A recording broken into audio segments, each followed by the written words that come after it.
بس رمضان کی سب سے بڑی تیاری کیا ہے کہ اپنے دلوں کو صاف کر لو پہلے سے، کہ جس دل میں نفرت ہو، بغض ہو، کسی کے لیے غصہ ہو، کسی کے لیے کیا کیا جذبے ہوں، دل صاف کرنا۔ ہمارے گھروں میں روزانہ جھاڑو ہوتا ہے، یہاں مدرسے میں روزانہ صفائی ہوتی کہ نہیں ہوتی؟ چونکہ دنیا کی اصل گندگی ہے تو جھاڑو ہاتھ سے نہیں چھوٹ سکتا۔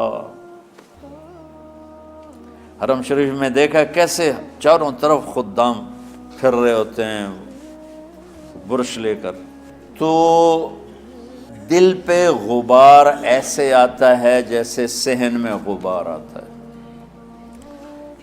دل پہ گندگی ایسے آتی ہے جیسے صحن میں آتی ہے۔ تو ہم نے نظام بنایا ہوا ہے، لوگ وہ کر رہے ہیں، وہ روزانہ جھاڑو دیتے ہیں۔ تمہارا دل ایک آنگن ہے، ایک صحن ہے، اس میں بغض، نفرت، حسد، پتہ نہیں کیا کیا گندگیاں آئیں گی اور آتی رہیں گی۔ بچوں ایک کام کرو، جھاڑو پکڑ لو، صاف کرو۔ یا اللہ معاملہ تجھ سے کرنا ہے، لوگوں سے نہیں۔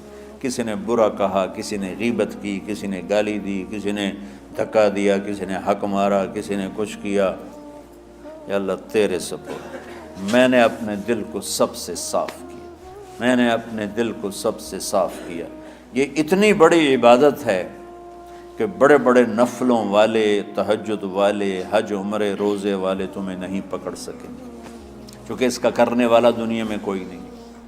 نفل پڑھنے والے تو بے شمار ہیں، عمرے کرنے والے بے شمار ہیں، علماء بے شمار ہیں، حاجی بے شمار ہیں، سخاوت کرنے والے بے شمار ہیں، لیکن اس ٹکڑے کو صاف کرنے والا لاکھوں میں ایک بھی نہیں ہے۔ مشکل کام ہے، آپ یہ سیکھ لیں، صاف کرو، صاف کرو، صاف کرو۔ یہ رمضان کی سب سے بڑی تیاری اور علم کو حاصل کرنے کی سب سے بڑی چابی ہے کہ اپنے دل کو کھلا کر لو۔ کوئی چیز خالی ہوگی تو کچھ آئے گا۔ جس دل میں بغض بھرا ہو، نفرت بھری ہو، حسد بھرا ہو، کینہ بھرا ہو، اس میں خاک آئے گا، اس میں تو علم کی ایک کرن بھی نہیں آئے گی۔ اس زبان سے چاہے جتنے مرضی موتی بکھیرے، دل اس کا اندھا ہوگا۔ لا تعمى الابصار ولكن تعمى القلوب التي في الصدور۔ یہ آنکھوں سے اندھے نہیں، دل سے اندھے ہیں۔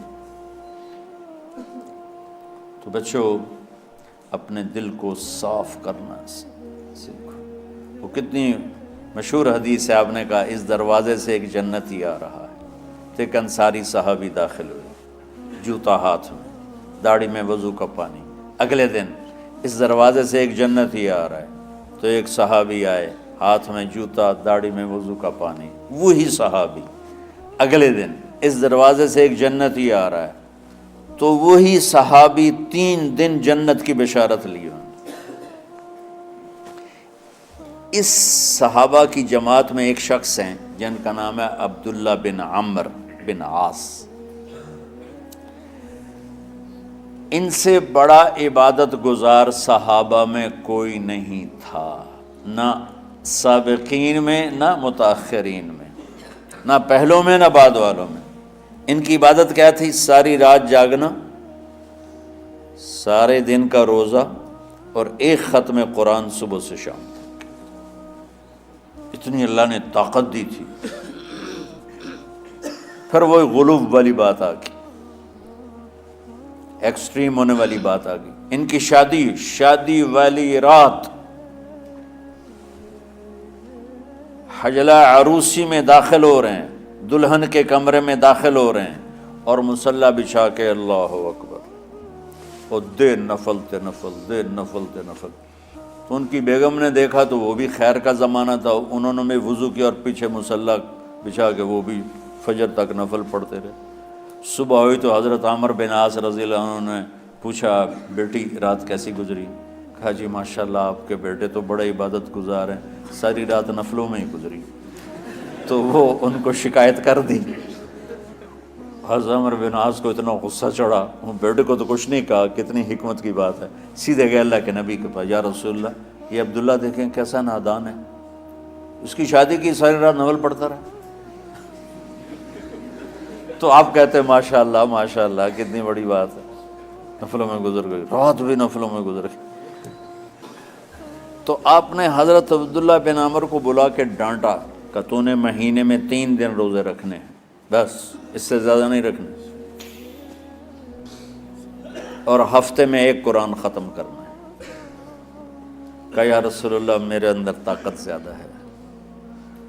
پھر اچھا 15 دن روزے رکھنے، کہ نہیں میرے اندر طاقت زیادہ ہے۔ آپ اس کو تھوڑا تھوڑا کر کے گھٹاتے رہے، اور وہ ہر دفعہ نہیں یا رسول اللہ میرے اندر طاقت زیادہ ہے۔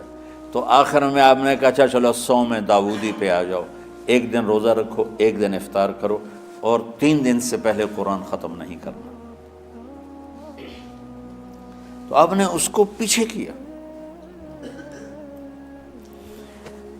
یہ بیٹھے تھے اس محفل میں، ان کے دل میں آیا کیا یہ بزرگ مجھ سے زیادہ عبادت کرتا؟ رات میں ساری جاگتا ہوں، دن روزہ رکھتا ہوں، 1 ختم کرتا ہوں، تو جنت کی بشارت تو مجھے ملنی چاہیے تھی، ان کو کیسے مل رہی؟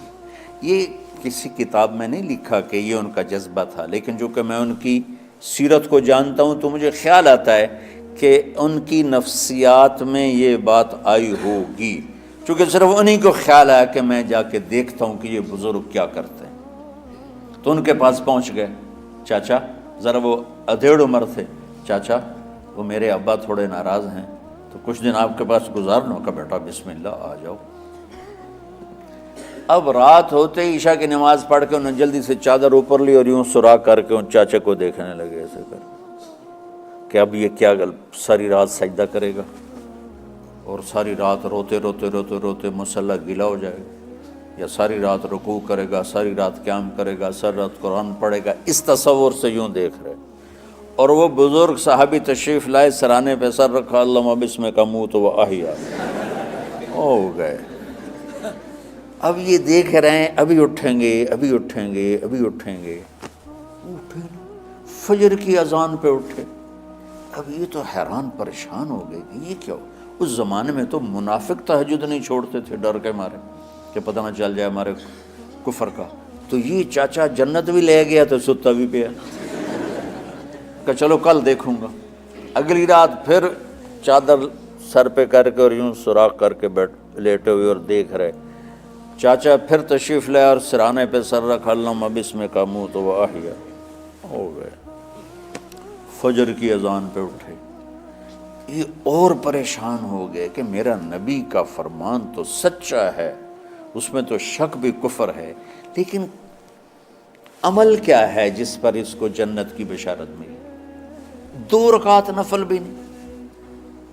اور آج کے دور میں تم میں سے ماشاءاللہ اکثر بچے تہجد پڑھتے ہیں کہ 1 رات اور دیکھوں گا، تیسری رات اللہم بسمک اموت و احیا، ہو گئی ساری رات۔ تو تیسری رات پھٹ پڑے عبداللہ بن عمر، کہنے گے چاچا میری ابا سے کوئی لڑائی نہیں تھی، 3 دن میں تیرے بارے میں سنتا رہا، جنتی جنتی جنتی۔ میں دیکھنے آیا تھا کہ آپ کیا کرتے ہیں، آپ تو کچھ بھی نہیں کرتے ہو، ساری رات سوتے رہتے ہو، اب کیا کرتے ہو؟ انہوں نے کہا بیٹا یہی ہے جو تم نے دیکھا ہے۔ اب ان کو سمجھ میں نہیں آ رہا کہ یہ جوڑ کیسے بٹھاؤں، ادھر جنت کی بشارت، ادھر ساری رات خراٹے، اب یہ اس میں جوڑ کیسے بٹھاؤں، کیونکہ نبی کی بات تو غلط ہو نہیں سکتی۔ تو اب وہ نا ایسے نا بڑے بے دل سے ہو کر واپس مڑے، پتہ نہیں کی چکر ہوئے گی کوئی گل۔ جب وہ دروازے تک پہنچے تو کہنے لگے بیٹا ادھر آنا، واپس آ گئے۔ کہا میں تمہیں اصل راز کی بات بتاتا ہوں۔ کہا کیا ہے کیا ہے؟ تو یہاں ہاتھ رکھا، کہا یہ جو دل ہے نا اس میں کسی انسان کی نفرت نہیں۔ ہاں ہاں ہاں۔ اور جب اللہ کسی کو رزق دیتا ہے، عزت دیتا ہے، مجھے کبھی حسد نہیں ہوا، مجھے خوشی ہوتی۔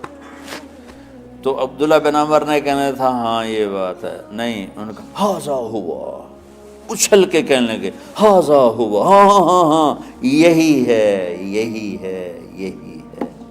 پھر کہنے کہ چاچا پر یہ میرے بس کا نہیں ہے، کون کرے گا یہ؟ اتنے بڑے آدمی ہو کر کہہ رہے ہیں کہ یہ میرے بس کا نہیں۔ تو بچوں، دنیا میں جنتی بننا ہے اور علم اللہ سے لینا ہے تو اسے صاف کر دو، سب کی نفرت سے۔ اس نے مجھے یہ کیوں کہا، اس نے مجھے یوں کیوں دیکھا، اس نے میرے بارے میں یوں کیوں کہا، اس نے میرے بارے میں یہ کیوں لکھا۔ جس کی تعریف ہوتی میری کتنی برائی ہوتی، صرف تعریف تو نہیں ہوتی، گالیاں دیں۔ اللہ کے فضل سے میرے دل میں ایک ذرے کے برابر کبھی کوئی منفی جذبہ نہیں آیا تو میں دھو کے صاف کر دیتا ہوں، یا اللہ میں نے اپنے دل کو صاف کیا، میرا معاملہ تیرے ساتھ ہے، کسی کے ساتھ نہیں۔ یہ یاد رمضان کی سب سے بڑی تیاری، علم کے حاصل کرنے کا سب سے بڑا ہتھیار آپ کو یہ نہیں ہے کہ تمہیں کتابیں یاد ہو جائیں، تمہیں اشعار یاد ہو جائیں۔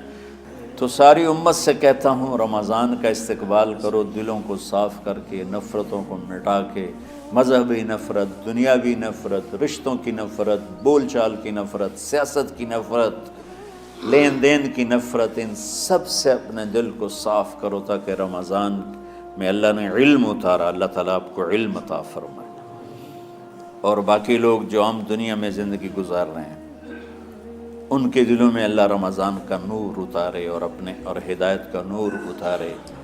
یہ سب سے بڑی تیاری ہے اس کی۔ اور کسی سے گلہ ہے، غصہ ہے، ناراضگی ہے، کسی سے بولتے نہیں ہو، ابھی سے شعبان آ چکا ہے، آپ شعبان سے رمضان کی تیاری شروع فرما دیں۔